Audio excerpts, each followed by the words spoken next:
We are going to start in several seconds.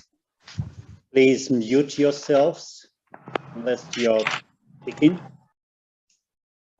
And as to the video, it's up to you, I think. All right, my name is Andrei Richter, and I'm temporary advisor to the at the office of the OSCE representative on freedom of the media. Good afternoon again. We start the sixth expert roundtable or sixth expert meeting and on disinformation, and the title today is the role of public service media in countering disinformation.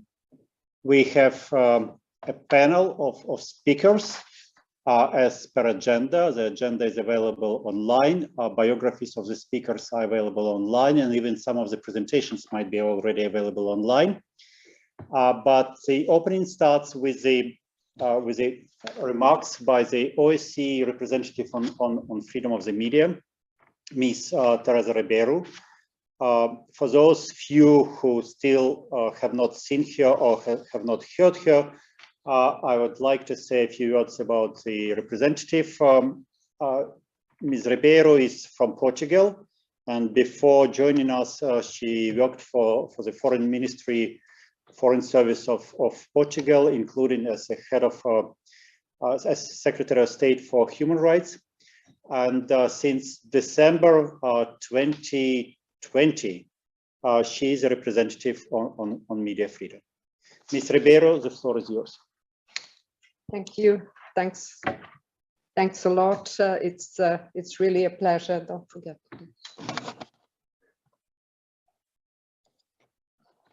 Thank you, distinguished delegates of the OSCE, participating states, ladies and gentlemen, dear colleagues.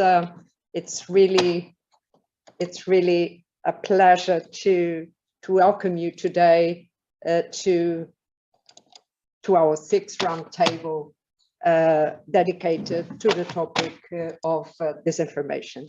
As we have seen in our previous roundtables, the danger of disinformation has grown substantially with the onset of the internet and the speed at which words and images can travel across borders and territories. It is therefore more important than ever that we look at ways to counter harmful disinformation. One of them, which we will discuss today, it's the role of the public service media.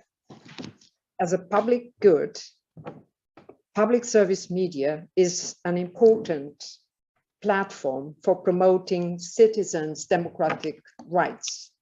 The PSM have been especially relied upon in tackling disinformation and keeping citizens informed of the dangers that disinformation may pose, providing quality, trustworthy information. The BBC in the UK, as one of the largest broadcasters in the world, serves as a prime example of a successful public service broadcaster, having been established in 1922 with its core mission to inform, educate, and entertain. I couldn't sum up the role of public service media any better myself. With that in mind, I recently returned from an official visit to Romania, where I met with representatives of the public service broadcaster, TVR, which is committed to strengthen its relevance as a public interest defender. During my visit, I reiterated the importance of ensuring the broadcaster's independence in order to safeguard quality journalism in the country. Before that, in April this year, I also visited Bosnia and Herzegovina, where the public service broadcaster, BHRT, is facing numerous challenges. Over 800 journalists and staff working for the broadcaster are at risk of losing their jobs due to a lack of funding and exorbitant debt. This is a deeply concerning situation and should be ratified. Alongside my visit, the RFOM also provides legal expertise on the topic. Earlier this year, for example, my office prepared a legal review on amendments to Moldova's Code of Audiovisual Media Services, namely underlining risks of ceding control over the public service broadcaster, TRM, to the parliamentary majority. Today, we will also hear about the experience in Armenia and Belgium from our expert speakers, who will provide an insight into the challenges that the public service broadcasters face in relation to disinformation. As one of our speakers will probably attest today, a recent report from his organization has shown that among 546 state-administered media companies in 151 countries, 80% lack editorial independence. This is a shocking and deeply concerning figure and stresses the urgent need for governments across the OSCE region to do more to ensure the financial sustainability and independence of public service media. Public service media experience continued and increasing pressure throughout the OSCE region. This comes not just from governments interfering and threats to cut sustainable funding, but also from alternative sources of information, cutting their shares of the general viewership of the PSM and facilitating, through disinformation, the spread of biased bubbles in societies. We have nevertheless come a long way in establishing rules, standards, and expectations when it comes to public service media, which underpins their importance and why we must preserve them. I would like to take a moment to enumerate some of the key values that make them invaluable. First, they are accountable to the public that funds them. They are accessible to all sections of the population. They are independent, both in terms of ownership and editorial values. And they signify a more pluralistic and diverse media landscape. They provide quality, trustworthy information. Lastly, they are universal and representative of the societies they serve, particularly of women, minorities, and marginalized communities. These values, as the Council of Europe Parliamentary Assembly decreed in a set of recommendations in 2019, show that public service media have, and I quote, an indispensable mission to fulfill in democratic societies, end of quotation, providing a forum for pluralistic debate and a means of countering disinformation.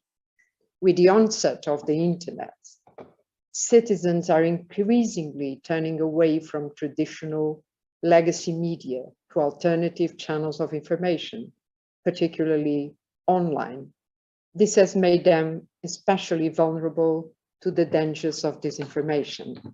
Faced with these modern challenges, ladies and gentlemen, the role of public service media has become more relevant than before. Just 5 years ago, in 2017, my office, together with the special rapporteurs on freedom of expression of the UN, the Organization of American States, and the African Commission on Human Rights, People's Rights, issued key recommendations in a joint declaration on fake news, disinformation, and propaganda. In particular, we urge states to ensure the presence of strong, independent, and adequately resourced public service media, which operate under a clear mandate to serve the overall public interest and to set and maintain high standards of journalism to ensure an enabling environment for freedom of expression and as a means of tackling disinformation. I'm confident that the OSCE participating states should therefore continue to allow independent public service media to flourish. They should refrain from cutting funding on pursuing censorship to prevent PSM from playing their important watchdog role. Governments should also guarantee the editorial independence of public service media to ensure they are able to continue producing accurate, reliable news and information, as well as quality journalism as an antidote to the scourge of disinformation, and not allow them to fall prey to private business interests or party-affiliated influence. In this regard, I hope that our speakers will be able to provide us with an overview of the checks and balances needed to prevent broadcasters from turning into government mouthpieces. Public service media, on their part, also have responsibilities. Those in Europe should work together to implement the European Broadcasting Union guidelines and editorial principles. Today, we will be able to discuss in more detail on what this entails. The key responsibility in the context of today's roundtable topic is for public service media to make countering harmful disinformation one of their priorities and engage with social media platforms, civil society, governments, and other stakeholders to develop a multi-stakeholder approach to tackling it. I cannot stress enough the need to adopt a comprehensive approach to the problem of disinformation.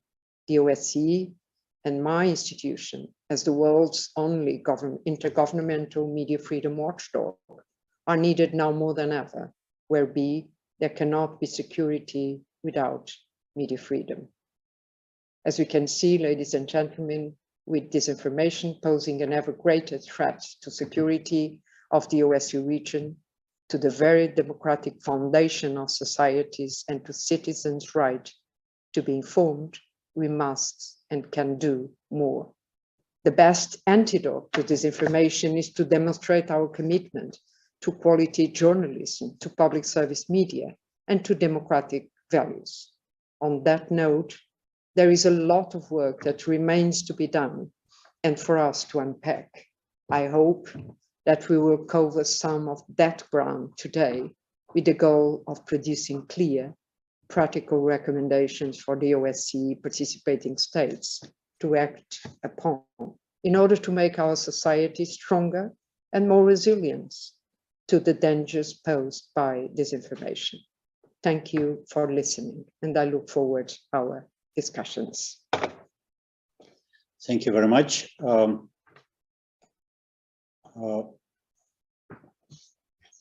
We set our meeting along the lines that we did in the past, meaning that we'll have a panel. Each of the speakers will talk for about 10 minutes, at least that's our request.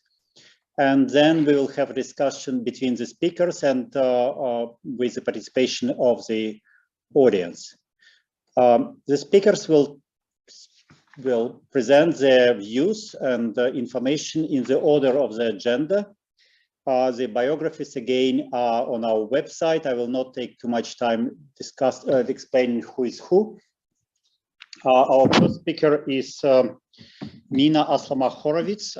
She is from Finland. She's docent at the University of Helsinki, the main university in the country, and a researcher at Nordic Observatory for Digital Media and Information Disorder, which I understand is a relatively new institution in Finland.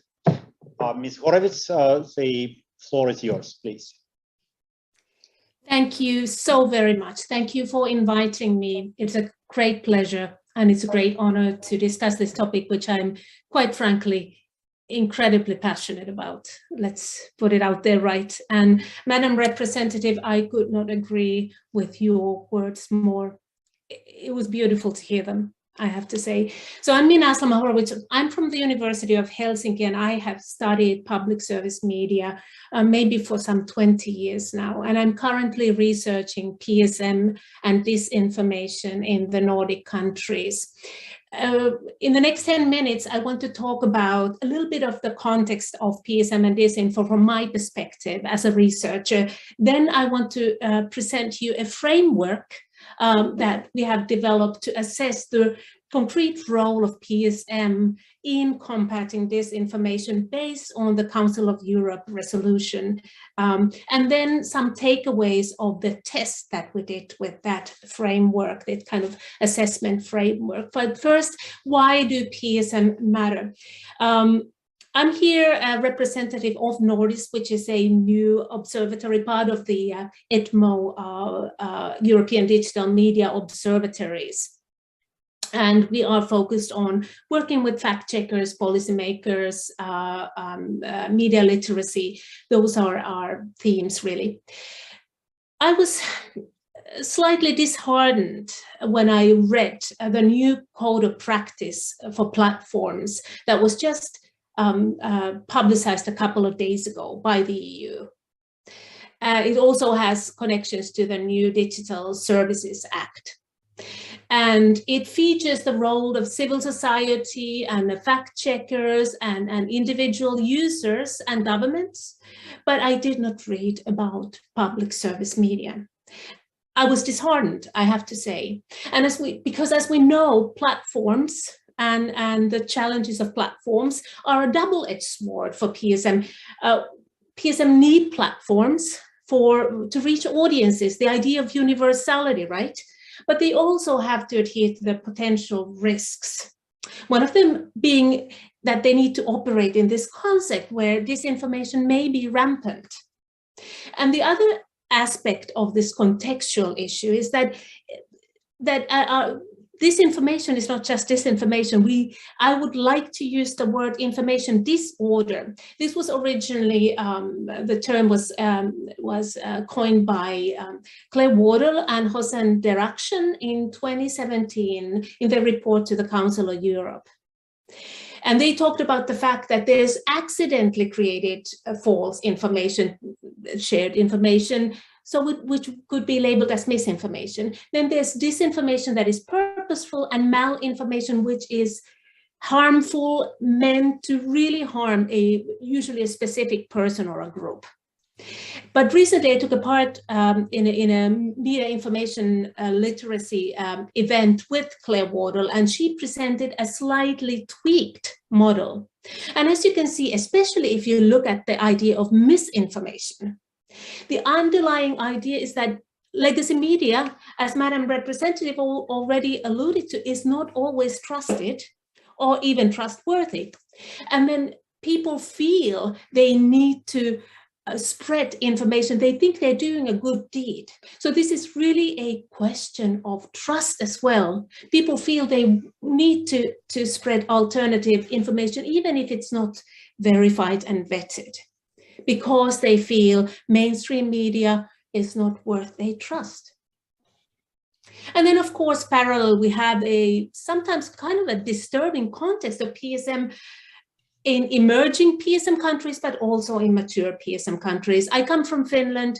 YLE is constantly bombarded by complaints by the commercial competitors, since they cannot address platforms that have caused the disruption of their journalistic business models. They challenge PSM. So we have that context. But we also have some clear policy recommendations and guidelines, one being the resolutions that was already mentioned. And I have to disclose, I did background research for this resolution, so I was delighted to see it come to being. But what does it mean if we take this resolution seriously and we operationalize it? How does PSM matter then? Together with several colleagues, one of whom is here with us today, Marius Dragomir, inspired by the resolution, we operationalized it into a scheme, a framework to assess what different public service media organizations are doing. We tested it with 4 countries. We took the Czech Republic, Spain, Finland, and the UK, as they represent different styles of national media systems in Europe. First, we looked at different indicators, statistical indicators that that describe the media landscape, audience preferences, and the role of PSM as in market share, resources, and such in those particular countries.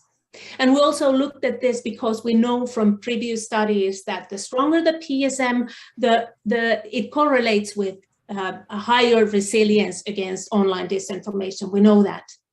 Then we looked at the Council of Europe mandates. What do these organizations do in terms of fact-checking, in terms of other content addressing disinformation, critical literacy, all in all?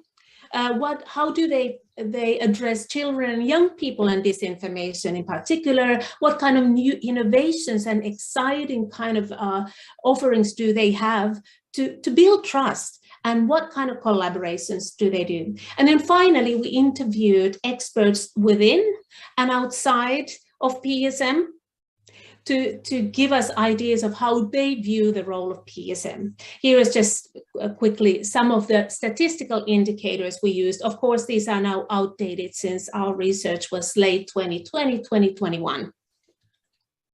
So what did we find out?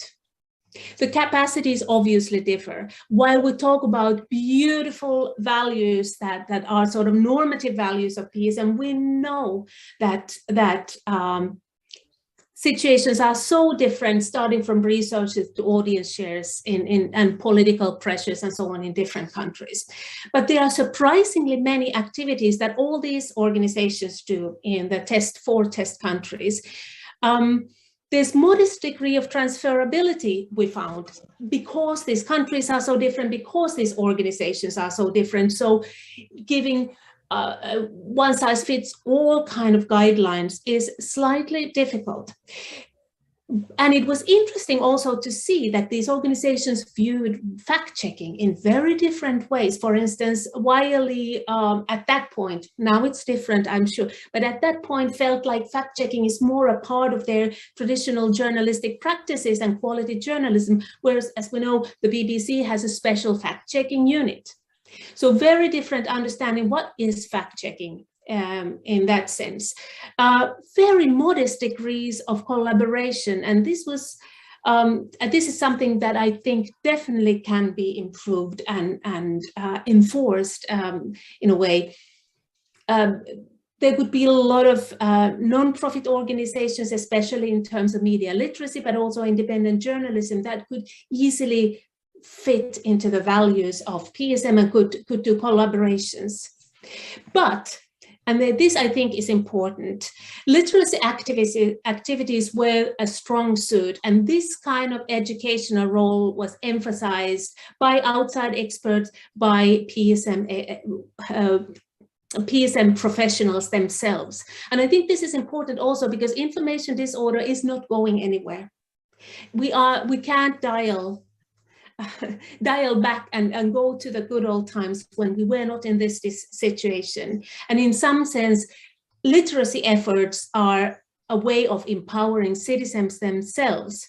And it is wonderful that PSM are seen as one of the key organizations in that way, in all our test countries at least.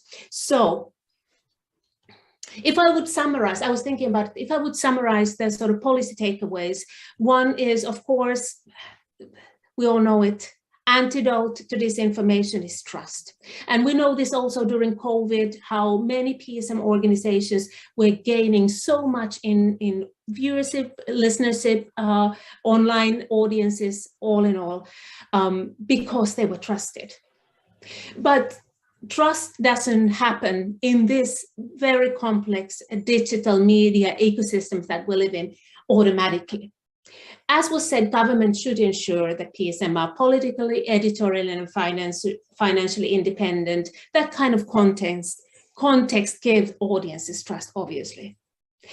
Then, of course, PSM should be allocated resources to be able to produce quality content and lead in digital media literacy efforts and expand its online presence. We don't have a normative standard for PSM. We know what PSB is, but PSM is anything and everything. We have very different approaches for different organizations, and I'm almost done. And then, of course, collaboration. partners that can enhance and multiply that trust to particular organizations. That's what we need. And we have a great example, for instance, in Norway, where the fact checkers are supported by commercial and public media organizations alike, and they work together to combat disinformation. So I'm now doing a research, it's on the way, and it will be published in the website which you have here. Also, I'm glad to announce that the EBU Media Intelligence Unit will help us to gather some information from public media organizations across Europe in the near future. Thank you very much of your attention, and again, thank you for giving me the opportunity to share my thoughts about my passion, really. Thank you very much, Dr. Horowitz. It's visible passion on your side, definitely, and also a nice bridge you made to the next speaker, who is Nicolas Frank. Nicolas, are you with us? I don't see you. Yes, I am. Nicolas Frank is head of international and institutional relations from the European Broadcasting Union. We have only 2 public service broadcasters at the roundtable represented, but we have EBU, which is what, 50 other broadcasters in Europe and the wider region. So that's why probably you take the floor first. Thank you, and thank you very much for inviting the EBU to this important discussion. I was also very heartened by Teresa Ribeiro's very strong message and words about the important role of public service media. I would like to say also, that I would like to thank the OSCE, because we have set up a regular, let's say, exchange of information about what happens at public service media in the OSCE region. And so that is very useful, and also the visits Ms. Ribeiro does to public service media help to support them.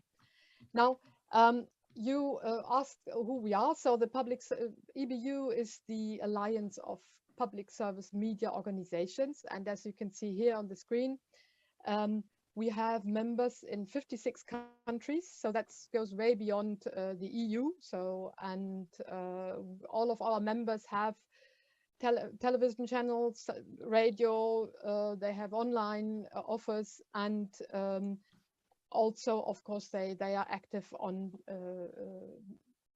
social media platforms. Now, I wanted to highlight one particular service or cooperation of the EBU, one of the many we do as an association, and this is the Eurovision News Exchange. And just to mention that public service media across our membership are really the biggest newsroom. They employ more than 40,000 journalists, so that is really a lot, and all these journalists work to report from their regions, from their countries, and to give the best information to the audiences. As an organization, we connect public service newsrooms in more than 30 countries. And we have actually 60 years of experience of sharing video news with our members and also some other partners. So what we would call, it's a network of trust. And trust, Minna already talked about trust. This is one of the most important elements, I would think, in countering disinformation. I agree with her absolutely. And you have here some figures about trust in media, and generally it can be found that traditional media is more trusted. People understand that they cannot trust social medias, many of them, most of them, if you look at the figures here. As to public service media, our research has found that in 16 of 26 countries which we studied, where we had good figures, public service media were the most trusted news brands. This is not the case in all of the countries, and we heard already that in some countries there are problems. But it's a good sign, and we have seen also, and this was mentioned by Teresa earlier as well, that during crisis periods, during the COVID crisis, but also now during this very unfortunate war, people go to public service media to get reliable and trustworthy information. We also have, as an association, come up with a number of core values, which all of our members subscribe to. And here you have them, so I won't read them to you. And on the basis of these core values, we have also elaborated editorial principles. Of course, many of our members have their own editorial principles, but we just thought as an association it was useful to give guidance and to have some kind of an overall overriding system. And you have it here. And of course, it's impartiality and independence. Our members need to be fair and respectful, accurate and relevant, and that they have to connect also to the audience and be accountable. So it should be avoided to have a purely top-down communication with your audience. As an example of Eurovision news exchange, we, during the Ukraine crisis, during the war now, I mentioned it already, news exchange has really been up. The figures are going up, members are sharing. This is a system where all of our members offer news items and share them with the system, with the hub, and all the other members can use these news items, the videos, and put them in their news programs and their programs in general as part. So if you see figures from, let's say, from Spain on your national television, they usually are offered by the Spanish colleagues. So you can see that during the Ukraine crisis, this was really a service which went up in figures. We also had a special interview with President Zelensky organized, and this was particularly successful. You have the figures here. It was aired over 3,000 times on different channels, on 230 channels. So this was really made available publicly, so it could be seen everywhere. What members also do during this crisis, we heard that you need to have access, of course, to information. So if you want to counter disinformation, you need to have this information available. And in Ukraine, this has been, of course, a challenge, as the infrastructure has been destroyed in parts. And so what our members started again, or restarted, they revived their shortwave radio offers to reach people in Ukraine, in Ukrainian and also in Russian, so so that people can have access to information in this very difficult situation. Now, one of the things which is, of course, very important in this context is fact-checking. And many of our members have special fact-checking systems. We heard already from Minna that they are very different. They have different approaches. And nowadays, I would say, to summarize, it's a mix of traditional journalism skills and values and verification methods, together with AI-supported tools and search elements. Because if you want to check whether a picture, for example, is the right one people are claiming, you have to use online means to check that. So they trace the source, search for the origin of statements or quotations. They investigate videos and pictures, very important. We have heard about many examples. I'm sure you have the same for you, where pictures which were years old were shown to prove some kind of an event which was fake. Information has to be cross-checked. The right sources have to be contacted. And I mean, in addition, of course, to AI and online means, wherever possible, people also try, of course, to talk to real people and check what happens. So if they have correspondence on the ground, this helps tremendously.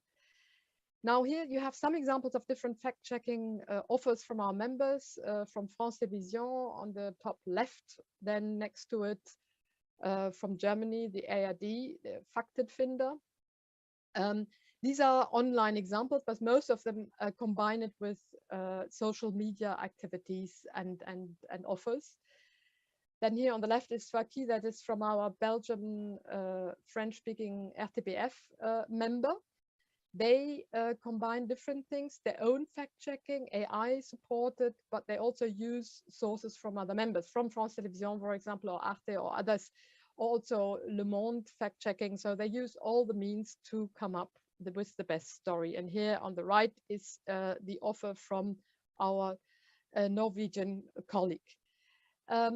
Swiss Info also very active in this respect. And on the right, we have an example from the BBC, which is called the Reality Check. They have developed a very elaborate system also in this respect. Then ORF with the ORF Faktencheck, and Truly Media, the last one on the right here, right down on the right hand side, which is Truly Media. And this is actually not so much an offer to audiences, but an offer to journalists. And this is offered by the Deutsche Welle. So they help journalists and offer a system which journalists can use themselves to check facts.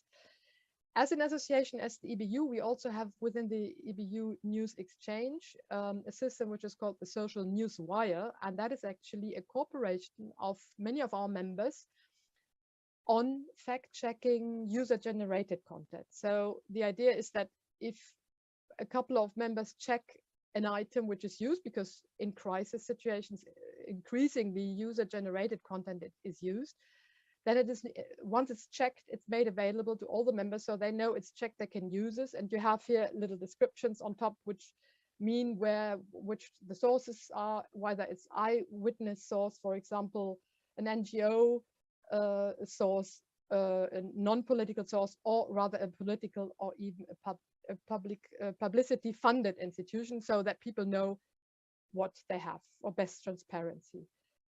As an organization, we also opt for innovation, and that is very important in this context. I mentioned AI and online elements. We have launched what we call a European perspective, a networked pan-European newsroom, in which members, 11 members, exchange online news items. They are offered to the other members, automatically translated with a translation check, quality check, and then offered to the members in the different countries on their online news services. So that's an innovative system supported by AI. And so it's supported translation, it's supported content selection and recommendation, and we want to develop actually a public service algorithm in this context, which means that it should take the people out of the bubble and of course respect public service values. And then a new thing which we want to start this year is also a fact-checking cooperation, a network where we work together on fact-checking in this project. And the interesting thing is that we not only have public service media organizations, but we also have the Constructive Institute in Denmark working with us. They are very active on constructive journalism, and AFP, so a news agency. Here you can see some examples how that looks. So this is an example on RTE's website of different items offered here. Here you have France Télévisions, that is from our Portuguese member. And here, this is a specific box on a specific subject on the climate crisis, offered also by RTE. These boxes exist also on the Ukraine war, for example. So you have different news items on a specific subject coming from across Europe. Now, what is very important, and we've heard it already, that public service media need to have the right framework, the right conditions under which they can work. Different situations are very different in different countries, but, and we have heard that as well, we have the Council of Europe standards for public service media. They need to be put in practice, and that is, of course, the problem in a number of countries. And these standards cover the remit, sufficient funding, editorial independence, and institutional autonomy. There are many more issues, but these are, let's say, the high-level main standards which are important to implement at national level.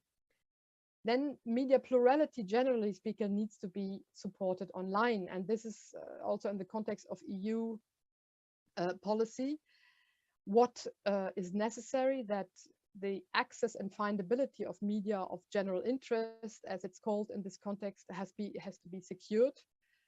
There should also be appropriate prominence of this context, so that people really find it when they are online, especially when they are on social media. And then very importantly, the integrity of the content should be safeguarded, because a lot of times we find that social media platforms take down content of our members on the basis of their own rules. And there should be proper brand or logo attribution so that people know when they look, especially in the social media context, where the content comes from, which they are looking at. Very importantly, the accountability of online platforms, especially social media. And we heard about the code of practice, which has just been published. It's clear to us that it's not enough yet. What we would really need is that it would be strengthened so that we have structural indicators and an effective monitoring framework of what the platforms really do in this context. Now, as a last slide, I just wanted to tell you that we are organizing jointly with the Council of Europe in November a big conference. We hope it's going to be big and interesting, which is called Public Service Media for Democracy. And there we hope to discuss all these issues with all of you if you're interested. And so the date of this important event will be published very soon. And thank you very much again for your attention. Thank you very much. Thank you for the overview and the principles enumerated. And also thank you for the invitation to further discussion. Now we turn to two speakers who will talk about their national experience. The first one comes from the south of the region. That's Ara Shirinyan, who is chair of the Council of Public Television and Radio Company of Armenia. Mr. Shirinyan, the floor is yours. Thank you, Mr. Richter. Thank you very, very much for introducing me. And I'm happy, dear colleagues, to join you all for this important conversation. I'd also like to thank to Madam Regis for inviting me. And let me introduce my presentation, which shows some practice aspects of Armenian public TV activity during the last 2 years. The democratic reforms that started in Armenia after the Velvet Revolution of 2018 have aimed at changing the authoritarian system of governance. Before 2018, public television was completely controlled by the government. The remaining around 10 private TV stations, which belonged to the ruling coalition parties or oligarchs associated with them, had eliminated all pluralism from TV, reducing broadcasting to the single aim of entertaining of viewers without creating any public benefit. The TV series produced during those years, apart from being a platform for aggressive product placement, portrayed corruption in the country as something natural and lawlessness as a human drama, an inevitable fate. I describe the state of affairs of the past to show how difficult it was for the public television, while undergoing institutional reforms, to face a new wave of disinformation related to COVID, and then the defeat in the 44-day war in Nagorno-Karabakh. These events have naturally been unsettling for the public and inevitably led to polarization of the society. All this was followed by an internal political crisis. A group of former politicians who united to demand the resignation of the Prime Minister also challenged the values of the revolution, opposing democracy to the security of the country. The mass media was almost completely dragged into a proxy war. Taking advantage of democratic freedoms, many media outlets begin to discredit democracy in general. It is not difficult to imagine how much manipulative and false news the press has generated in this situation to serve different political agendas. It was inevitable that some countries of the region would not hesitate to benefit from the crisis and tried to provoke chaos and instability inside the country through disinformation. There were cases when false information published in the Azerbaijani press would provoke protests in the center of Yerevan. So there was a challenge: how to cover the border situation, negotiations with the adversary, and the country's foreign policy in general without harming the security of the country. Most journalists were not concerned with the answer to this question. Various political forces, using their own media outlets, which formed the majority in the field, continued to spread panic and create a sense of insecurity and uncertainty. The government had to change the legislation to introduce a special permit for video shootings in the bordering areas.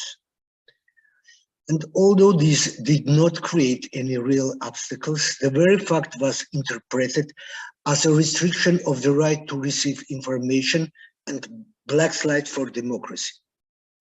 In reality, we witnessed an information collapse in Armenia. The press enjoyed a very low level of trust. According to poll results published by the American Republican Institute, 33% of the Armenian population did not trust any media outlet at all. Although the public television was the most reliable in this list, only 16% of those polled trusted it. At that time, Armenia was facing the threat of the resumption of war. The public television would report official information, and with its own reports from border areas, in fact, would confront the manipulation and disinformation originating from news outlets associated with different political groups. In order to address the political crisis in the country, Prime Minister Nikol Pashinyan resigned in 2021 and called for early elections in June. What steps did the public television take at that time? First, it drastically increased the number of social political programs. Right before the elections, the public TV launched a brand new news channel with hourly news updates.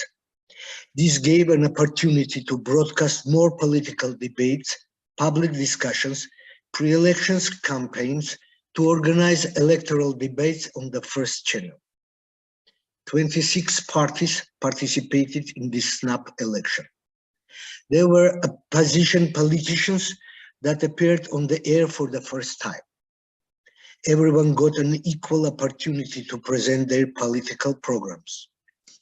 OSCE and PASE Joint Observers Group assessed the role of the Armenian public television as positive during the elections. The elections resulted in Prime Minister Pashinyan again getting the majority of the votes. Both before and after the elections, public television kept its political neutrality, paying no attention to the demand of certain groups of the society to cover what they like. You know, this phenomenon is known as confirmation bias. Public television continues to pursue a balanced policy, representing the plurality of opinions, supporting public solidarity, defending the state's sovereignty and democracy. It is utterly important that the hosts of public TV during interviews and debates demand from all participants to speak to the point. They strictly prevent hate speech, expose false narratives and manipulation. One of the National Assembly deputies even complained on one occasion that giving an interview on public TV was like being tortured. However, the viewer understands that the hard question addressed to the politicians are in the interest of the public. This working style is not a special plan, but simply the observance of European principles of public broadcasting, which works indeed. Freedom of speech is a subject of harsh debates in Armenia today. The civil society, remembering the bitter experience of the past, prefers to tolerate some disinformation, hate speech, even propaganda of violence, only for the state to not appear to be restricting freedom of speech. This is a real dilemma, I believe a universal one.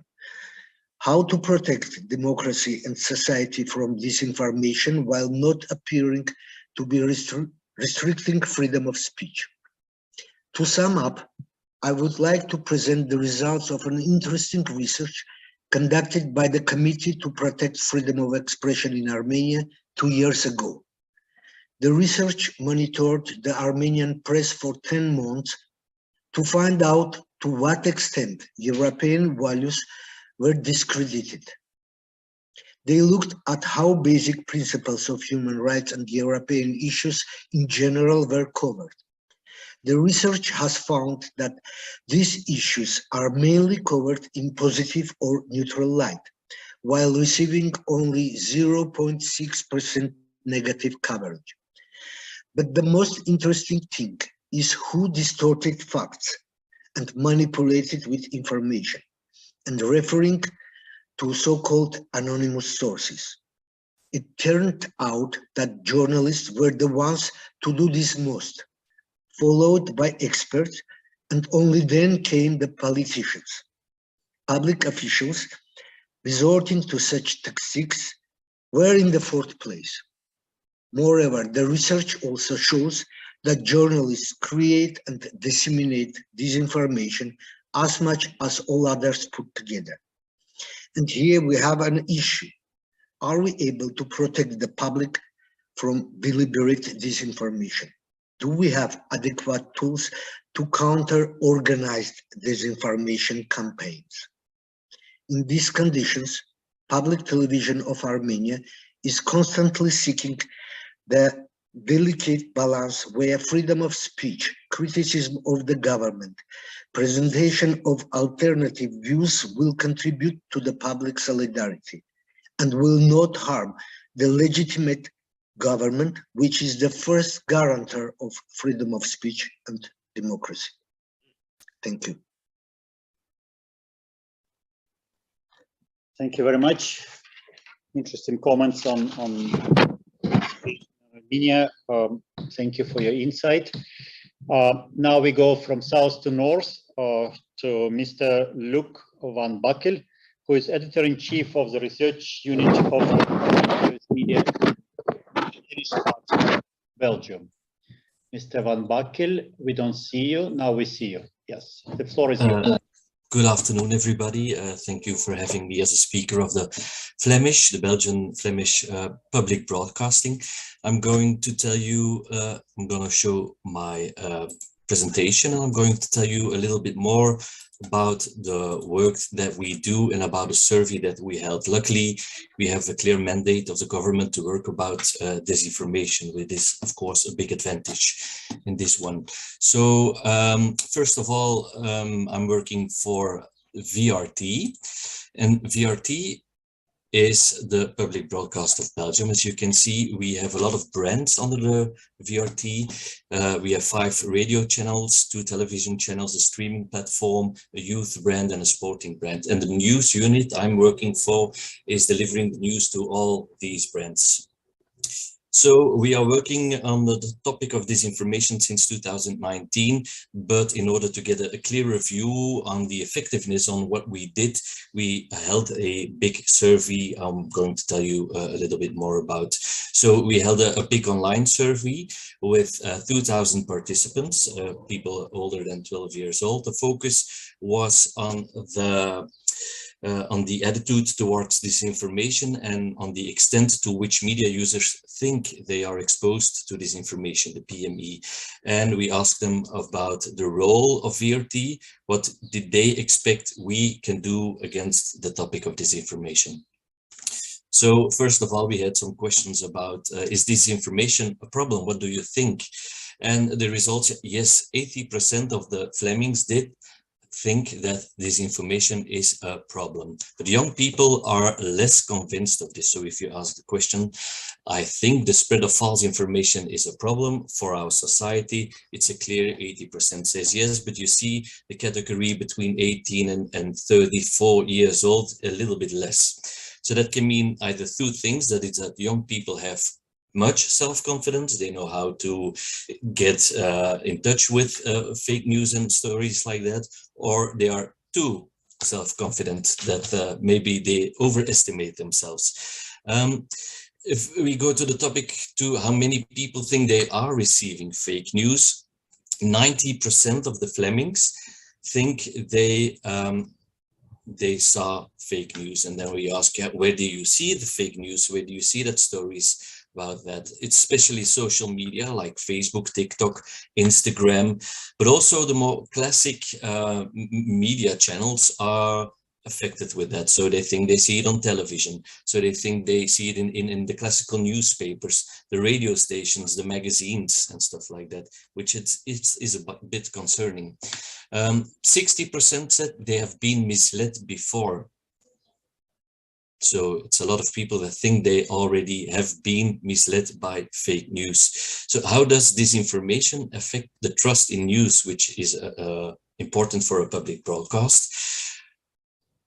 The doubt increases, the majority struggles. So if you ask the question, I often doubt whether the information I'm getting is real. You see that almost 60% of the people is doubting. They do not know what to expect from news anymore, which is a problem for the classical news brands. Another problem for a public service like ours, or news media in general, is that 1 in 3 risks dropping out of news.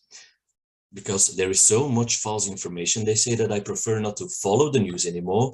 You don't know what is true and what is not anyway. So they prefer not to follow anything anymore. So last we asked, yeah, what do you expect from a public broadcast as VRT? So we get a clear mandate. Lucky for us, the public says, yes, we hope that you do something about the problem. So they ask us to check more, to bring more information in all of our programs and for all ages. But there's another side. There is a backlash to be expected, especially among young people. There is skepticism about the work that we do, that a classical media does. So, for example, if VRT says something is wrong, then I believe it.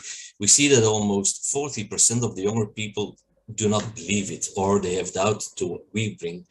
And VRT needs to step up efforts to expose erroneous news stories. We see yes, most people say yes, but there is still a group of 40% that don't think it's necessary that we do anything about the problem. So what did we do? We developed a 360 degrees program to work around the disinformation topic. We made a radio show. We trying to be active on the podcast because it's another public on the podcast. We are making short videos with fact checking. Why the short videos? Because they are less difficult than the classical fact check. They're easy to understand, easy to get spread on social media. We are working on formats to get on TikTok, to get on the Instagram pages, to translate the checks for young people, especially. We are trying to work around interaction with other media companies, with the public. So, for example, on Instagram, there is always somebody is available to answer questions when people have questions around news they get, for example, out of Ukraine. We can immediately answer them or show fact checks we have of ourselves, of our colleagues from other media. And we're trying to work on a community. So we have a disinformation team now, who is it's 7 people. We work around the classical fact checking, the data journalism, the interpretation of disinformation. What do you see? We use a lot of OSINT techniques, which is the open source intelligence, to do image verification. We get on social media like Instagram and so on and so on. So we have online media specialists, and we try to work cross-medial. which will say that we have one story and we bring it on radio, in video formats, social media formats, and so on. So, for example, some stories that we did, the image verification from refugees from Afghanistan, pictures that we're taking on the airport of Brussels. You see on the left, there's a backpack without anything, but the image, you see they put some armory in the luggage. So we have to verify that. We make videos on how to go safe on the internet. For example, watch out with your data. Of course, COVID and the vaccination campaigns were a big issue everywhere, I think. Can you get magnetic from corona vaccination? The war in Ukraine is a topic that is now very accurate. The climate is a topic that we work on because there's a lot of disinformation around the climate as well. So the 360-degree approach, we work especially on youth formats to get better in contact with the youth because to build up the trust. The young adults with podcasts, social media, the classical articles, videos. We work for adults with the radio stations, podcasts, the classical articles. And we have a two-line verification that we make news for the added value finder, with specialized programs and for the average viewer, so that everybody gets in touch with what we do to combat disinformation. So the conclusion, we have a clear mandate from the public, which makes us very happy, of course. We are working on a 360-degree approach to reach as many audiences as possible, yet 30% is skeptical on what we do. So we try to vary the form, not only fact checks, because it's sometimes a little bit different, but we try to vary the form to approach in approach and in tone in our storytelling. So that was my presentation. Thank you very much. If there are any questions, I will try to answer them. Thank you, Mr. Van Balkel. It's really a blueprint for what should be done by other public service broadcasters. I think this DDT 360 is a wonderful example. I mean, my first question would be how much it costs, but let's leave it for discussion. We have one more speaker, who is Marius Dragomir from Budapest, Central European University. I believe you are still based in Budapest, Marius, and we would like to hear your voice about your recent research, your and your colleagues, on the state of editorial independence of public service media and disinformation. Thank you. Yes, thank you very much, Andrei. This is great, and thank you for the invitation to be part of this, as the other speaker said, very important discussion. What I'm going to share with you is some of the results of the research that I have been doing with my colleagues in various capacities over almost 20 years, and more specifically a study that we have updated and published last year, and that is looking at the state of state and public media in 151 countries.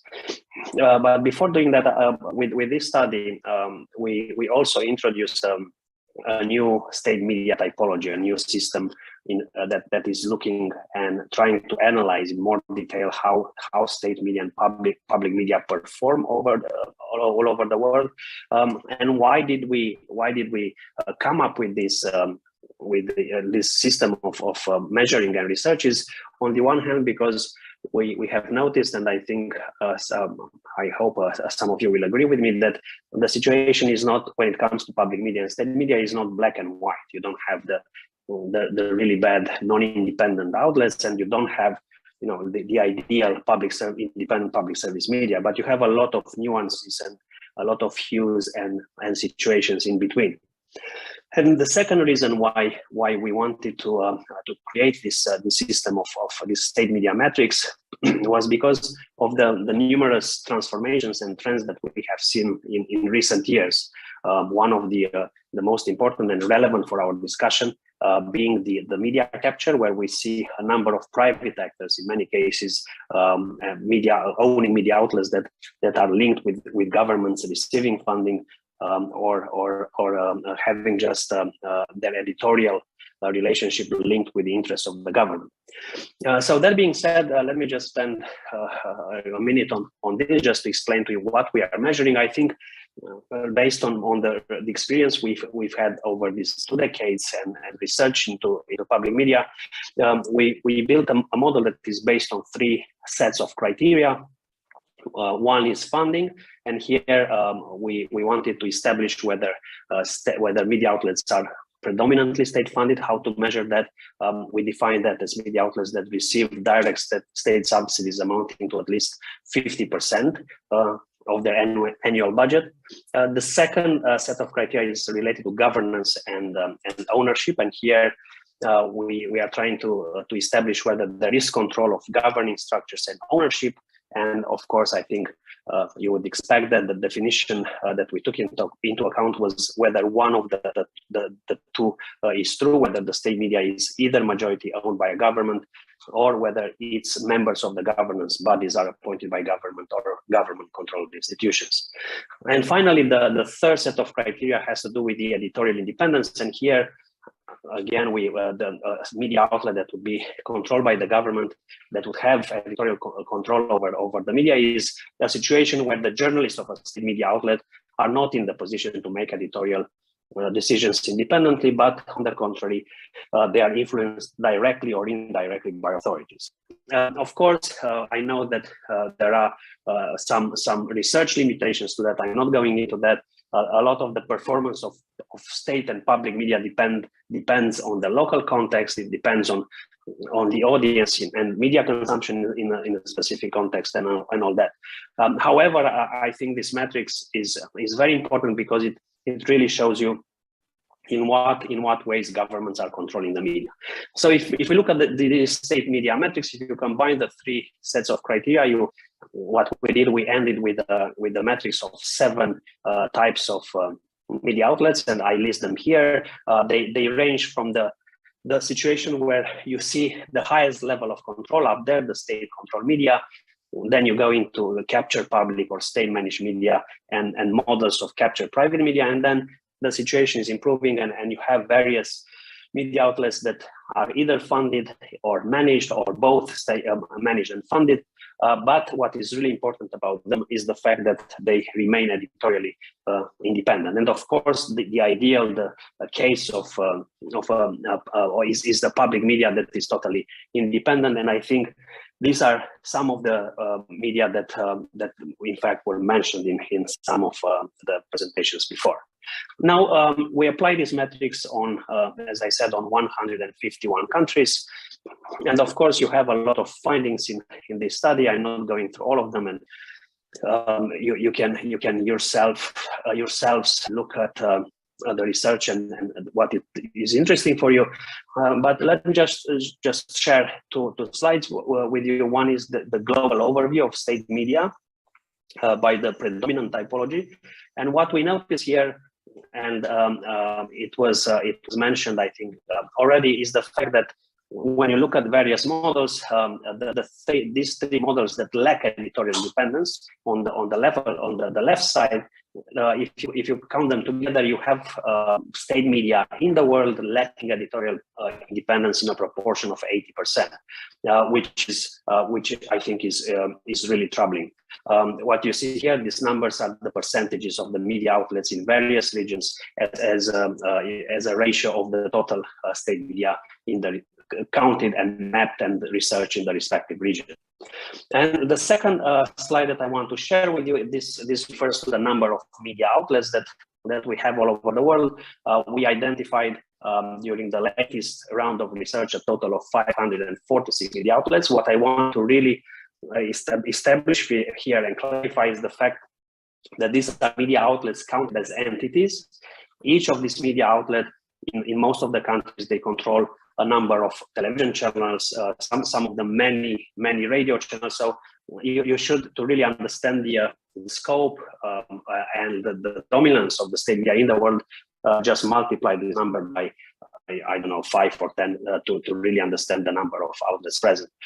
Again, when you look at that, why this is relevant, I think, and at the same time, why this is in fact worrying is the large number of media outlets that lack editorial independence. But also what is really troubling here is to see that a total of 350 such outlets are in the most controlled type of media outlet, the state-controlled media outlet. That being said, let me just share with you some of the findings that we had here. What is really important to say is that the independent public media is a rarity. This is, I think, for some of us probably shocking, because the numbers here are quite shocking. But on the other hand, I don't think for people working in the field this is something really surprising, because many of these media outlets that are under the control of the government haven't changed for decades. And in fact, nobody expected them to change. So of the 110 state media that have editorial independence, only 18, in fact, qualify as independent public service media in our metrics, and most of them, a total of 11 outlets, are based in Europe, and the majority of those are in fact based in Western European countries. What is also worrying is that we didn't identify independent public media outlets, and this is again the most ideal, the best model of public media that we have analyzed in regions such as Eurasia, Sub-Saharan Africa, Latin America, and others. And this, why is that important? It's because this is a strong indicator of the widening gap between the quality and reliability of the news offering and information in the West, and the poor output of high quality news in the rest of the world. And finally, what we have noticed as well is that state media in Europe are faced with numerous threats, especially coming from various political groups that are stepping efforts to control most of the media. And the problem here is that we have tracked and we have mapped attacks not only in the usual cases of state media and public media in Eastern Europe, but very often in recent years also in Western European countries. And the second set of takeaways and findings I'd like to share is this trend of the media capture on the rise.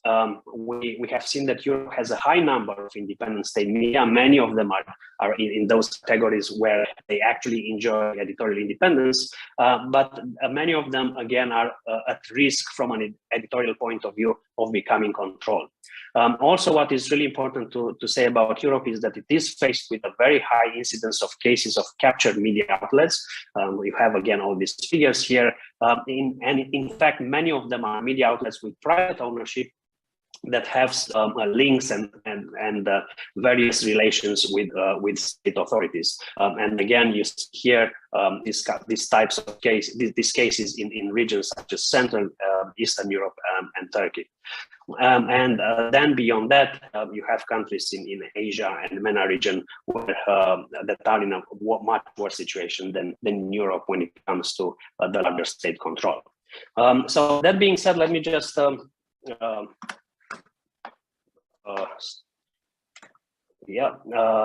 that. And again, there is a lot to be said about that, and I'm very glad to take some questions. But I just wanted to say that the study is that we published last year is available. But I also want to share with you a website that where we in fact put all this information for the public consumption.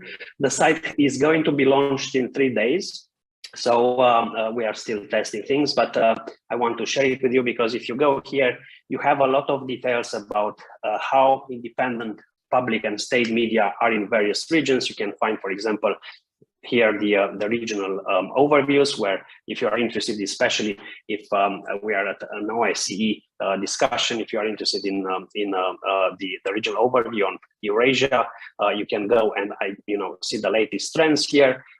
Also on this site, you have the global list of media, and again, it's structured by regions. So I hope that this tool will also be helpful for people interested in that. And I'm going to finish with that, why we believe it is important to have that kind of research into state and public media is, on the one hand, because I think it ensures more transparency. You see how media are performing, improving or not improving in various places. I think it is important for regulators that want or do not want to establish the independence of public media. I think it is very important for social platforms, tech platforms. If you have noticed in recent years, have been engaging in an effort to label state media. Most of the largest social media have done so far, and of course it's really important for numerous researchers, academics, and people involved in studying this phenomenon.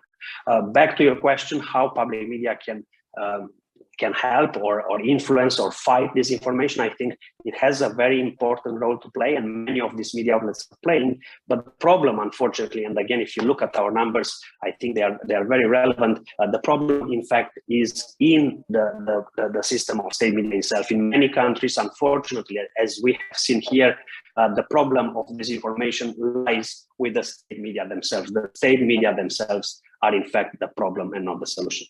Thank you very much. Very happy to take questions. Thank you, Marius, very much.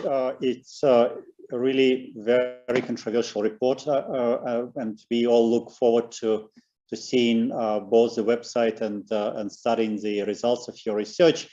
I ask everybody participating in our event to put questions in the chat room. Meanwhile, Marius, if I may hold your attention and your image also on the screen, I would like to ask you, also the good expert on media capture, the person who wrote a lot about media capture. In a way, what you were talking about now is also about media capture, and media capture of public service media is as big a problem probably as media capture of private media in a given country. And we know also from what you write is that media capture happens both in democracies and authoritarian countries. What is the ultimate goal of media capture?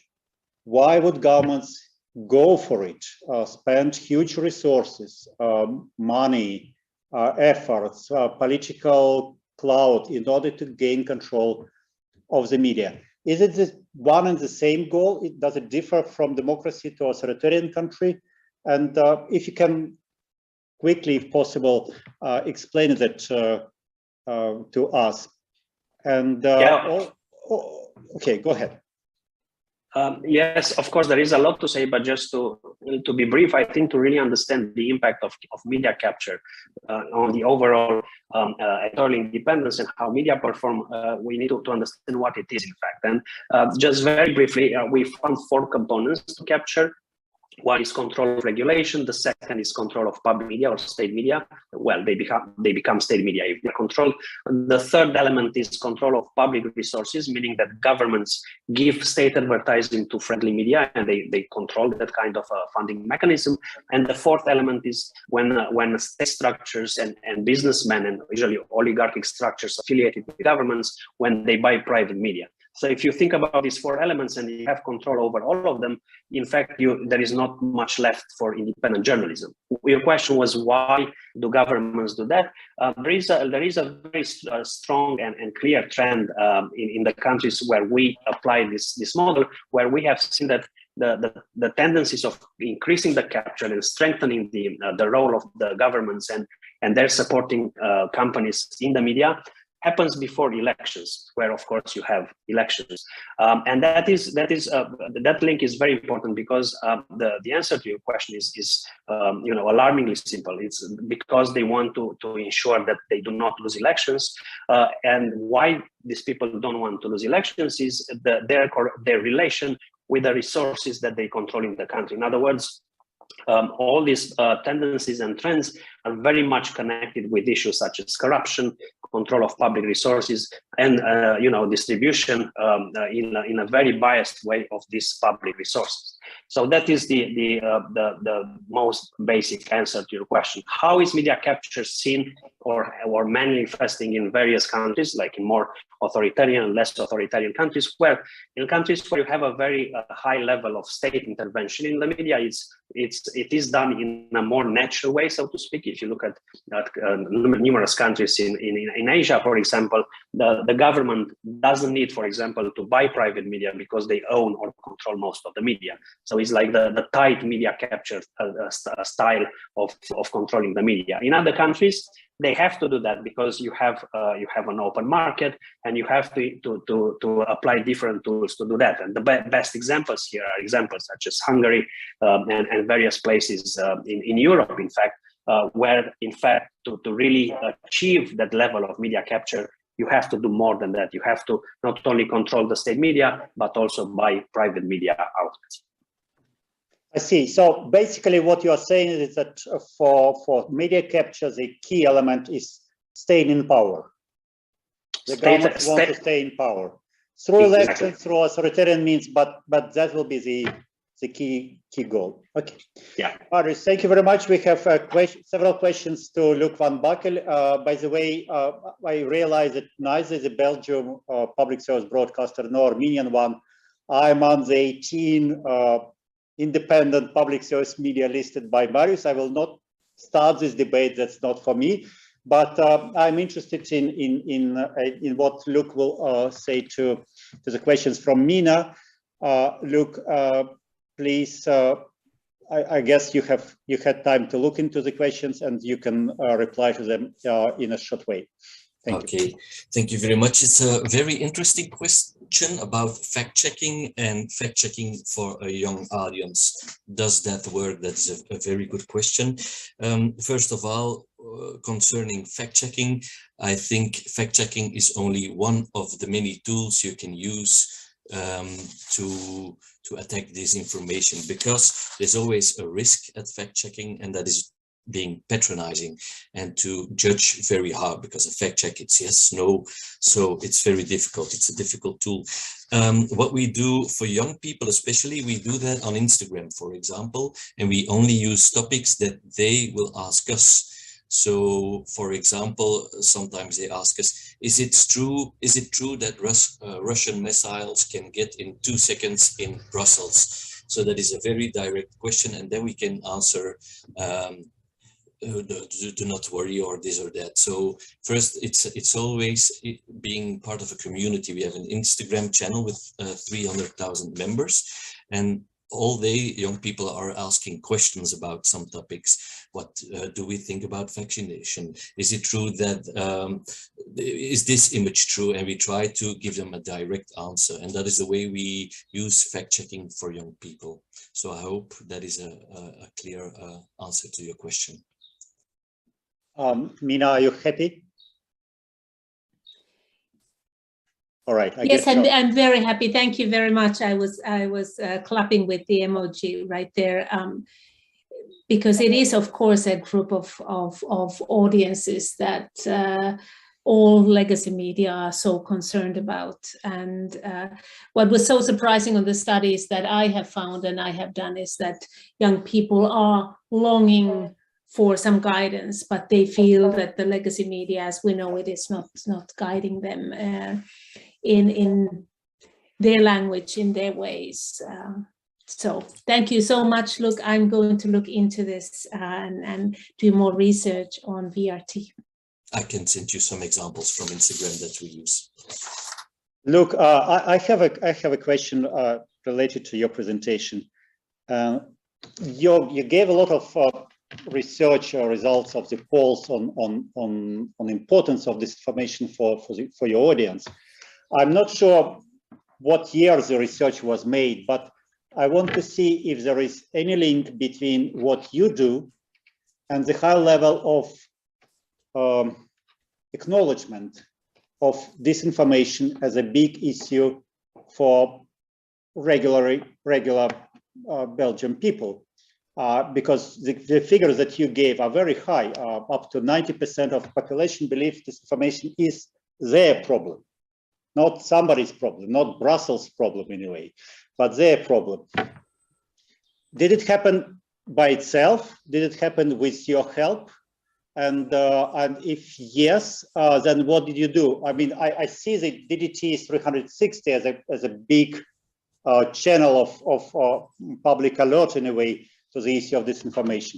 But was it just DDT 360, or was it something in addition to that? So if you could explain that. And also as a byline, for people of my generation, DDT was the name of the chemical that was used to kill cockroaches. So I'm not sure if my generation will appreciate it as a title of your approach, DDT 360, but just as a footnote. Yeah. The last question, it has nothing to do with that. DDT is the Data, Disinformation and Technology Unit. So, of course, the DDT, but it has nothing to do. It's also a very popular television character in Belgium. So it has nothing to do with the chemistry, but nice that you told me so. On the other, what was the other question? Key question is public opinion polls, were public opinion polls taken before you started your work, or they are somewhat result of your work? Is a high level of appreciation of disinformation as an issue for the public, is it a result of public service media activity? And if yes, what are the main instruments? Maybe DDT is the main instrument. Okay, so we had a team before the study, but we just made a study because we didn't know how do they see what we do. And the answer of the study was we were not very visible. So we were thinking about, okay, how can we get the work that we do more visible? And that's why we build in some more structure in the outlet of our news. So the study is from November last year. The results were in the beginning of this year. So it's a very new approach, and we don't know if what we are doing now is effective as well. So we hope that it is, but hopefully in next year or in 2 years, we will get a new study to see that we are doing very fine and that everybody trusts the public broadcast again. Maybe, I hope so. So it's very difficult to get to measure the effectiveness on disinformation programs, I think. So we hope that we are doing the right thing, but we're not certain that we are doing the right thing. So we have to measure in 2 years again. We need to have this roundtable again in 2 years, I guess. Yes. So that you could say whether you failed or you succeeded. But I hope you are not working in blindness, because you get some response from the audience, right? So yes. Social networks, etc. Are you popular on social networks? Yes, what we do, we see that the videos that we make, short videos, 2-minute videos about a certain topic like climate change or web security or the vaccine safety. We see that these videos are very well appreciated, and you see that on the amount of clicks you get on social media. So for example, and the same with the written articles, the longer, more difficult fact checking, we see that they are well read. So we are sure that there is a big interest of it, and of course we get discussions on social media. We have a lot to do with hate speech as well, because there is still 30% who doesn't believe us, and then we get discussions and things like that. But the clicks and the amount of read articles and the amount of videos that are watched, then we believe that people are longing for this information. Yes. Thank you. Before we turn to the questions raised to Marius, I have a short question to Mr. Sherinian. As I understood from your presentation, the particular feature of the public service media in Armenia is that in the background of very heated debates, including hate speech towards each other, by private channels, your channels of public service media are quite reserved and calm. Am I right in my understanding of your distinct feature in the Armenian media field, and how you would rate if, for example, private media are 10 in the scale of heated? Where would you put public service media?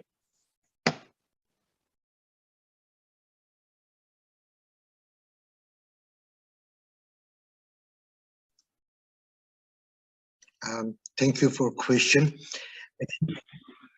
I think I have an opportunity to answer to Mr. Richter in Russia. That's correct. We have translation. Yes. Да, значит, So this is true. You are right that the public TV in Armenia has a very special characteristic and has a very special place among 15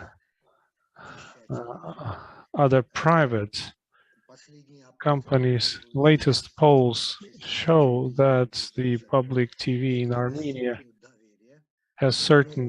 enjoys certain degree of trust, but most media landscape in Armenia is infected with disinformation, and all media outlets in Armenia, most large-sized media in Armenia, participate in a fight battling for people's minds and people's attention. If I were to grade or to give some sort of ranking or give some points to Armenian TV in terms of trust, we have two such rankings. We have TV rankings that are based on the measurement of TV audience, and public TV is ranked second at the moment in Armenia. But as far as more precise polls are concerned, most population in Armenia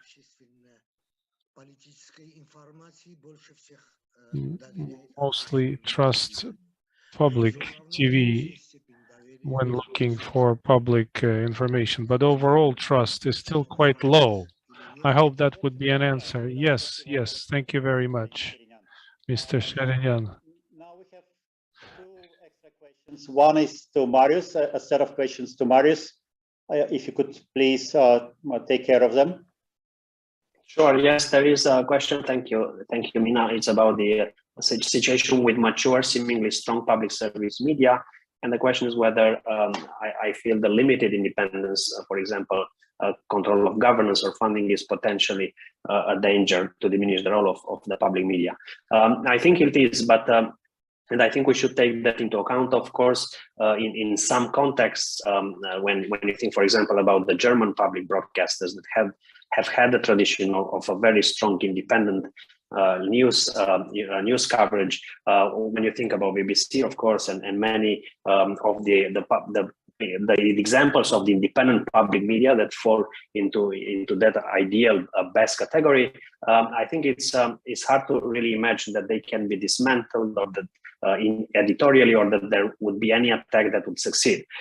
So it's hard to really see that happening. However, the answer, the direct answer to your question is yes, that as soon as you see your independence limited in some aspects, even if it's not if it's not the editorial independence that is being lost, I think that is a danger, and that should be like an alarm signal for all the media. And I'm saying that because we have seen in the past years, public broadcasters that fall into the best category. I'm talking about the Austrian public broadcasters or the Danish one that have come under attack in various ways. Of course, they continue to remain independent, but I think it's we shouldn't just dismiss the danger that all these media outlets are under. So the answer is a yes, although in many contexts, as I said, it is hard for all of us to really see some of these outlets being falling under the government control. Thank you, Marius. Mina, are you happy with the answer? Yes, indeed. Okay, thank you, Marius. Ms. Frank, that's a question for you, which I also wanted to ask, because you mentioned the strengthened code of, I think you mentioned, or Mina mentioned, strengthened code of practice, which was signed just last week, end of last week, and which apparently doesn't have any clause on public service media. Are you going to change the picture, or are you going to try to change the picture in this sense? And also, of course, how do you see the code in more general terms? I mean, the problem a little bit about this code, it's certainly, let's say, a step forward, but we still think that it lacks structural indicators and an effective monitoring framework to really judge what platforms will do and what they commit to. And I mean, there is a possibility to combine some provisions of the DSA, the Digital Services Act, can use some elements of the code to tackle this information. However, I mean, the problem is that platforms still have to subscribe to very concrete measures and KPIs they are envisaging, and that is lacking. And we had the same problem actually with the first version, where it was very difficult to really measure what platforms did, and KPIs were not clear enough. We have always criticized that. So we see, I mean, especially in combination with the DSA, yes, there is a step forward, but more needs to be done. So especially the structured approach, definitely. And here is a question to both you and all other participants. There are many players who counteract disinformation in broadcasting, in Europe at least.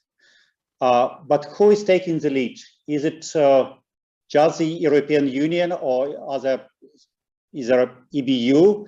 Is there ERGA, EPRA?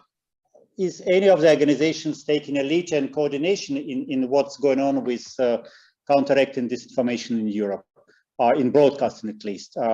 What would be the answer? Or everybody is doing his part of the job and that's it? I mean, if I may start, I mean, for EBU, it's I don't know whether we're taking the lead, but in any case, we're tackling it. We cooperate with members. Our members do a lot, and we try to do it in cooperation.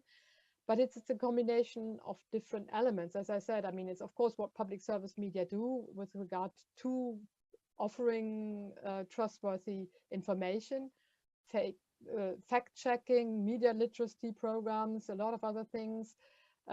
This sort of 360-degree, which some of our members try to approach. We heard about this from our colleague from the RIAT. But at the same time, you need the right regulatory conditions. You need to deal with the platforms. We, as an organization, we also have a discussion and with the platforms to tackle these issues. So that is something which is really important. But of course, all these conversations go in a much better way when the sort of policy regulatory conditions are the right ones.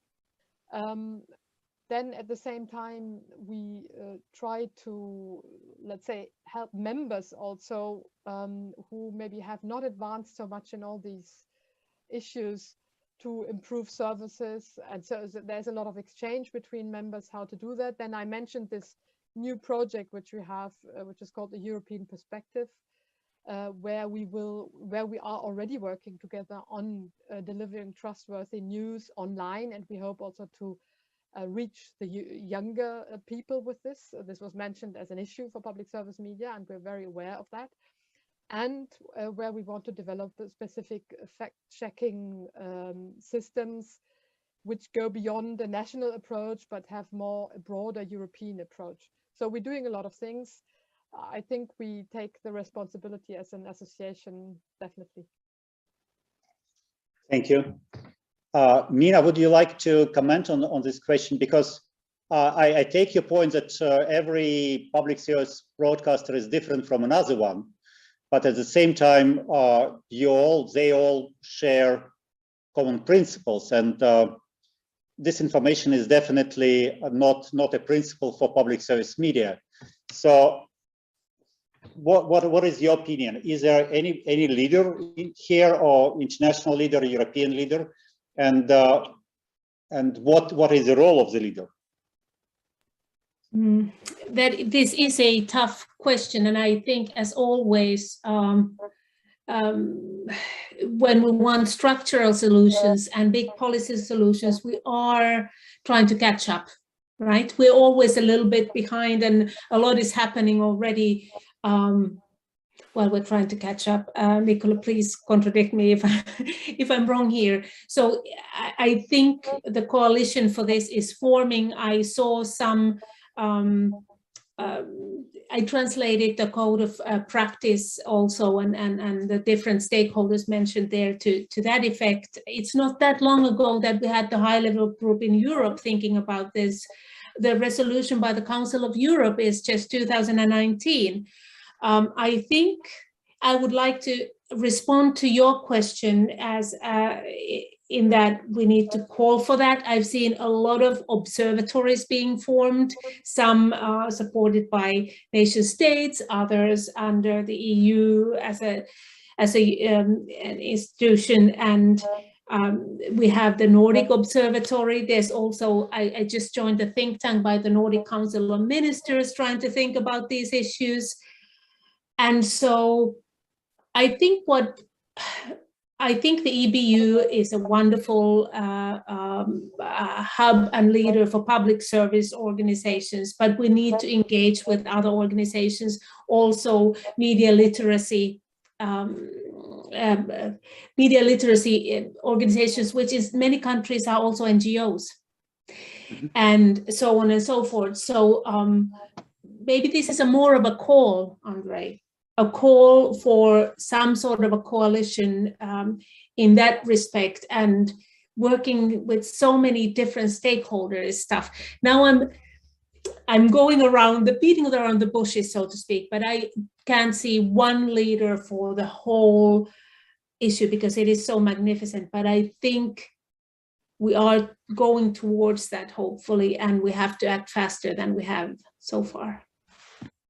Yeah, and as typically happens, the academics are not in the lead. No, we are not. And I don't think we will be, unfortunately, but we will be a very important supporting body of people thinking about it. All right. Господин Ширинян, насколько все-таки ваш совет... Mr. Sherinian, so as far as your council is concerned, what do you do about this information? Did you discuss this during your sessions? Perhaps you know how many people in the public TV in Armenia handle disinformation, combat disinformation on purpose, are specializing in those issues. Unfortunately, I cannot give you an exact number because this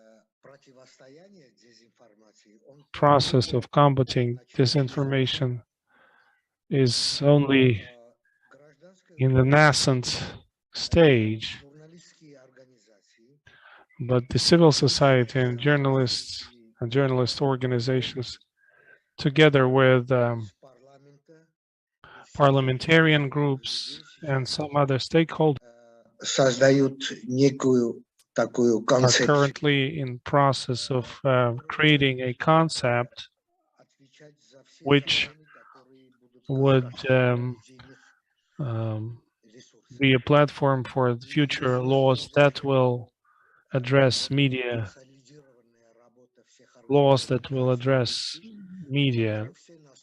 And I hope all the stakeholders will have a role to play. They all understand the importance of it. And I hope that during the next 6 months or maybe 1 year, this will pay off and we'll finally come up with very good legislative framework. And maybe we'll come up with some new ideas of how to combat disinformation. Thank you. We have 15 minutes left, and I still see that all the participants are there. Only 15 minutes left, and now it's probably the last call for participants from civil society or delegations to raise questions if you have any, or maybe comment on what was said. For that matter, either write in the chat or raise your hand, and I hope I will see if you do it.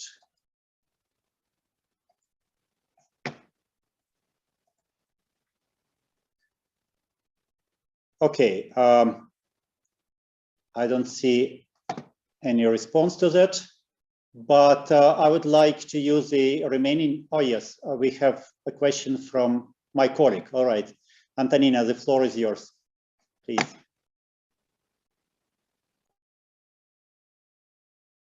Oh. Yes, I think now you can hear me, right? I was just wondering how our speakers today, and thank you very much for all those presentations. They were extremely interesting, and it was fascinating to follow you all. But I'm just wondering what are the considerations of our speakers and their attitude in the light of their recently adopted recommendation of the Council of Europe on the favorable environment for media in the digital era, where basically state support is one of the recommendations, towards media in general. And this, my feeling is that this recommendation was obviously done out of necessity, taking into account how much media traditional business models actually suffered as a result of digital disruption. But I'm just wondering, what's your take on this, and how would this, in your view, actually influence public service broadcasting arena, right, and public service broadcasting sector? If we will see more increased state support towards independent media, at least in the Council of Europe region. Thank you, Antonina. Who would like to answer to that question? Marius, please. Yeah, I can try to answer that. I think definitely when you have state funding, there is a tendency of governments to interfere also editorially, simply because, and it happens in many countries, simply because they see that the financial support from the government gives them the right to actually interfere also with the editorial coverage, editorial agenda. So the risk is there. However, having state funding is not necessarily a bad thing. Of course, for example, in our study, the examples of public media that enjoy the highest level of independence have, among other things, have also systems of funding that kind of insulates them from the government in the form of license fee or various forms that do not represent state subsidies. However, in some contexts, it is, I think, okay to have state funding as soon as you have mechanisms for transparency in place, as soon as the governments do not interfere with the editorial independence. So again, having state funding is not necessarily and always a bad thing. In fact, in many progressive places, governments fund culture, fund arts, fund many good things. But the problem is how you disburse the funding and what the expectations are, and whether you have any strings attached. So this is my view. Of course, in some places, what I want to add is, in fact, state funding is the only source possible, simply because either you do not have a system of a tradition of license fee, or simply because you do not have other financial models that are possible to implement in the country. So the answer is nothing bad with that, but yes, you have to keep an eye on how this source of finances is being used and is being enforced in each case. I think it's a country context related issue.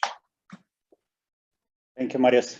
Yeah, maybe if I can add. Yes. Just no, absolutely. I mean, I would certainly agree, and I mean, public service media has, in all cases, public funding.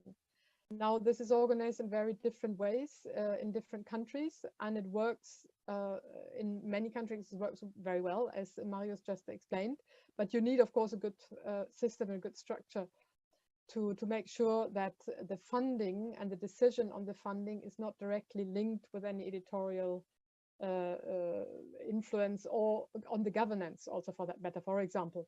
And it's very important also that that this funding is not decided on too short periods, because when you have permanently these discussions, of course, the political temptation to use these discussions for other issues, for influencing editorial questions also, is of course bigger when you have it on a yearly basis, for example. That is difficult in some countries. As for private commercial media who receive funding, or I think in some countries they have received that for a long time already, and for regional small media outlets, for example, which otherwise could not survive, and especially in Nordic countries, but also in other countries. And this has worked very well, but it very much depends, of course, on a very robust system where this funding decision is made completely independent from other, from influence on editorial decisions or governance of these issues. So, and I mean, we see, of course, across Europe, but also in a wider sense, that traditional media, is what we call, or smaller media outlets, struggle to survive, and a lot of them have already died away, and this is all causes suffering for media plurality in general. So, if you want to have a diverse media landscape, sometimes I think it will be necessary to give some public funding to these outlets also. Thank you. I have perhaps the last question today to all the speakers. I think one element we have missed in our discussion, which I find very productive discussion, and that is a question of professional standards of journalists working at the public service media. I'm sure that the majority of public service media outlets have their own editorial codes or codes of practice or ethical codes, where probably the first principle would be that journalists of the company should strive for truth, should look for truth and bring truth, share truth with the audience. Is it still an important factor for public service media?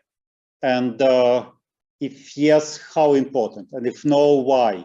And can public service media in this sense serve as an example to other media in the country, or teach by example if you want to?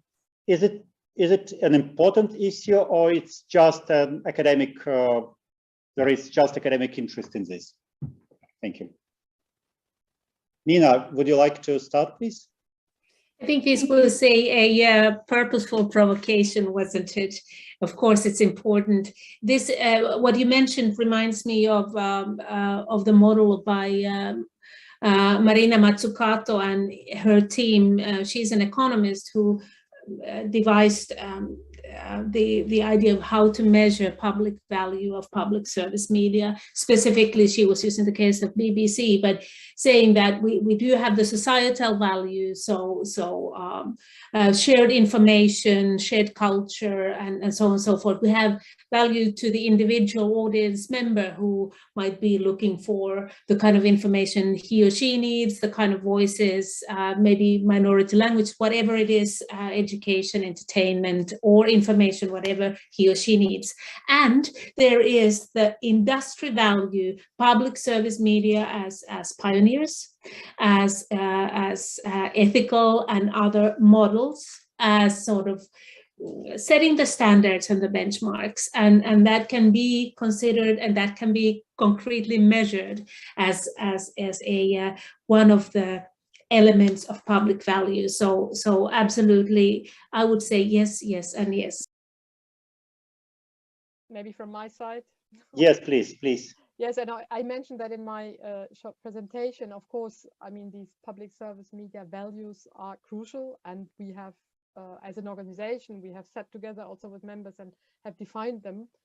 and this is already what 11, 12 years ago, and I have tried also to put those to turn them into editorial guidelines. So that is of course crucial, and journalist ethics which go along with the work is no question. And of course public service media should set the standards about all of that. And I mean, the big challenge these days is to take these standards and ethics into the online world, and also in communication on social media. And we have seen sometimes discussions, at public service media with their own journalists, how their own journalists should express themselves on social media. And because this is often seen, of course, as a sort of private communication, but that some of our members have said, you as a journalist of the public service media, you have certain responsibilities, so you should apply exactly the same rules in this context as anywhere else. So this is just an example, but bringing this into the online world is sometimes a little bit of a challenge. But of course, I think the basic rules should always apply, and in the end what counts is that you have checked your sources, that you give truthworthy information, and that in the best way you can. I mean, nobody can ever guarantee, but it should always try to give the best quality and trustworthy information, of course. Right. Marius, yes. Yeah, I can add to all that has been said, that I think the answer to the question is a big yes. The editorial norms and editorial mechanisms are extremely important, in fact, for an independent public service media system.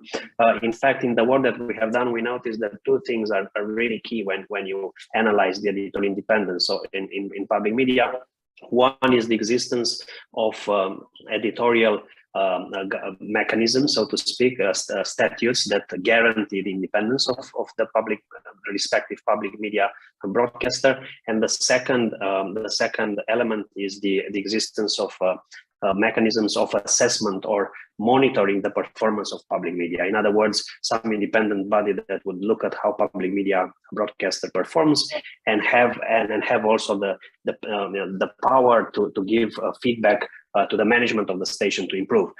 In most of the cases where you have these two elements present, you tend to have more independent public service media companies and broadcasters. Where you don't have that, in fact, you have a worse situation of editorial independence or no independence at all. And of course, that being said, there are cases of public broadcasters that have these elements in place, but that do not apply them. And of course, that's the reality. You have the problem of enforcement and implementation in some cases, unfortunately, that they exist, but such norms are extremely important for the public service media sector. I see. Thank you very much. I guess we had a very enjoyable discussion, a real roundtable, in a way, of experts on the issue of public service media and disinformation.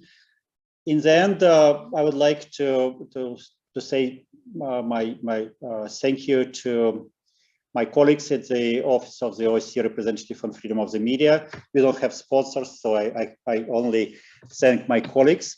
And I also am very grateful for the active participation of all the speakers, and also, of course, the interpreters, because we had Russian translation, and I hope that those listening in Russian and those listening in Russian could understand the contributions that were made during the discussion. Altogether, we expect a final report within the next couple of weeks. And once again, thank you everybody for your participation and for your comments. Goodbye.